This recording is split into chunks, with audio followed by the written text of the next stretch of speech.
সুব্ৰত দেউৰীৰ ভাল খবৰটো বাৰু আপোনালোকে পাইছেনে? অনুৰাগীৰ অপেক্ষাৰ অৱসান ঘটিল অৱশেষত।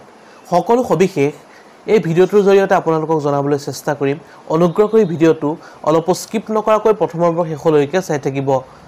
নমস্কাৰ, আপোনালোক সকলোকে আন্তৰিক স্বাগতম জনাইছোঁ আমাৰ চেনেলৰ অন্য এটা নতুন ভিডিঅ'লৈ। তেন্তে আহক আজিৰ ভিডিঅ'টো আৰম্ভ কৰোঁ।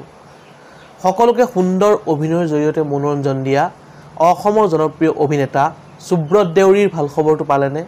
আনন্দিত হৈ পৰিছে অসমৰ প্ৰতিজন অনুৰাগী আৰু সামাজিক মাধ্যমত অসমৰ জনপ্ৰিয় অভিনেতা সুব্ৰত দেউৰীক শুভেচ্ছাই উপচাই পেলাইছে। বন্ধু বান্ধৱীসকল, পোনপ্ৰথমে এটা কমেণ্ট কৰি জনাবচোন, অভিনেতা সুব্ৰত দেউৰীৰ অভিনয় চাই বাৰু আপোনালোকে কেনেকুৱা পায়? যদিহে ভাল পায় বা তেওঁৰ যদি এজন অনুৰাগী হয় তেন্তে প্লিজ ভিডিঅ'টো এটা লাইক কৰি, যদিহে নতুনকৈ আমাৰ চেনেলটো চাইছে ছাবস্ক্ৰাইব কৰি দিবলৈ নাপাহৰিব।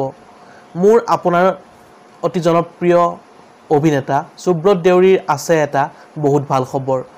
অভিনেতাজনৰ ভাল খবৰটো হ'ল যে তেওঁৰ এখন নতুন শ্বৰ্ট ফিল্ম আহি আছে আৰু চিনেমাখনৰ নাম হ'ল প্ৰহেলিকাৰ তিনিআলি। বন্ধু বান্ধৱীসকল, 23 আগষ্টত এই শ্বৰ্ট ফিল্মখন মুক্তি পাব। বন্ধু বান্ধৱীসকল, খবৰটো জানিব আৰু আপোনালোকে কেনেকুৱা পালে? যদিহে ভাল পালে লাইক, কমেণ্ট, শ্বেয়াৰ আৰু যদিহে নতুনকৈ আমাৰ চেনেলটো চাই আছে ছাবস্ক্ৰাইব কৰি কাষতে থকা বেল আইকনটো প্ৰেছ কৰি অল কৰি দিবলৈ নাপাহৰিব।